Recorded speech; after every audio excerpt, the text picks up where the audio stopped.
Hello दोस्तों, कैसे हो? आपका स्वागत है तिरपान स्टडी सेंटर में। आज जो हम करने जा रहे हैं ज्योग्राफी के चैप्टर यानी ज्योग्राफी जो भूगोल है, ये अत्यंत महत्वपूर्ण चैप्टर होने वाला है क्योंकि इसमें हम भूगोल के विषय में बहुत ही विस्तार पूर्वक चर्चा करेंगे। चलिए देखते हैं हमारा आज टॉपिक क्या है।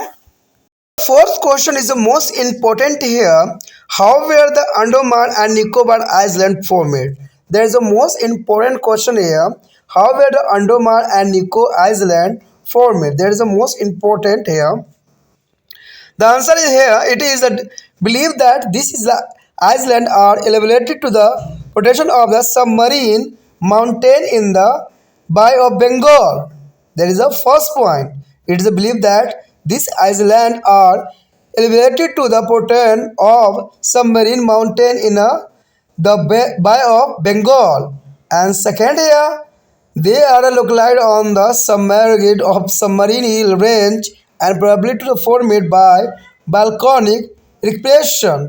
That is a volcanic eruption.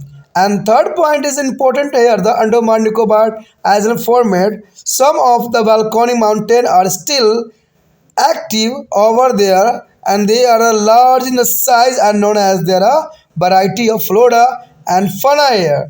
That is a important.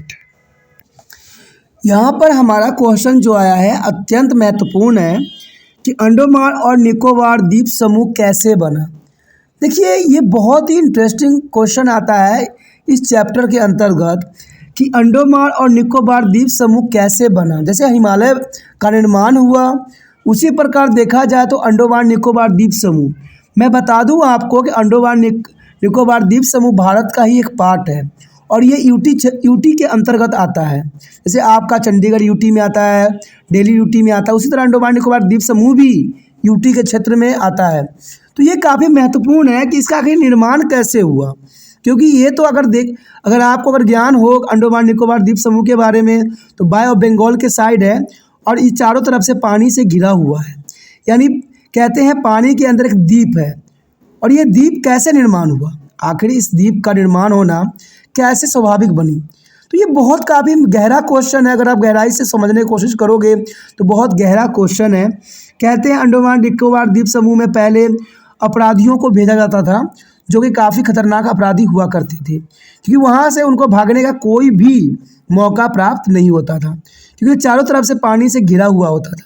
इसे अगर जनरली लैंग्वेज में आपने कभी सुना भी होगा तो इसे काला पानी के नाम से पहले जाना जाता था। ठीक है, अगर आप अपने दादा परदादा मम्मी पापा से पूछिएगा कि काला पानी किस क्षेत्र का नाम है, तो वो साफ इसके बारे में बताएंगे और समझाने की कोशिश भी करेंगे। तो देखा जाए तो अंडमान निकोबार द्वीप समूह पानी से घिरा हुआ क्षेत्र है, लेकिन सबसे बड़ा प्रश्न यही उठता है कि आखिर अंडमान निकोबार द्वीप समूह का निर्माण हुआ किस तरह। इसके लिए कौन से फैक्टर थे, कौन से कारक थे जो इसके निर्माण के लिए उत्तरदायी थे।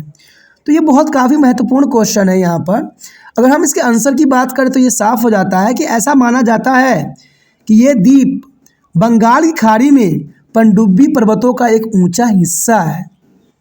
अब देखिए कितना इंटेलिजेंट यहाँ पर आंसर आया कि ऐसा माना जाता है कि ये द्वीप बंगाल की खाड़ी में पनडुब्बी पहाड़ों का एक ऊंचा हिस्सा है।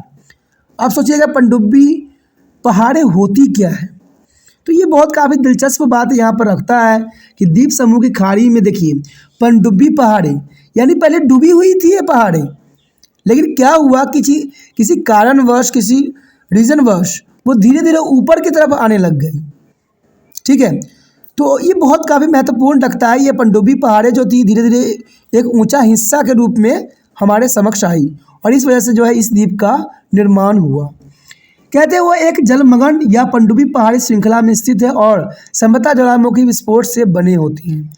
यानी देखा जाए तो इस बात से आप जो है कभी भी इनकार नहीं कर सकते कि ऐसे बहुत से द्वीप समूह हैं जो अभी भी पनडुब्बी पहाड़ के रूप में जो है जल के अंदर समाये हुए हैं और हो सकता है कि आने वाले वक्त में इसका भी निर्माण हो। ऐसे बहुत से आप देखोगे द्वीप जो इसी प्रकार से निर्माण से बने हुए हैं। कहते हैं ज्वालामुखी के विस्फोट से ये बनते हैं और ये काफ़ी महत्वपूर्ण होते हैं।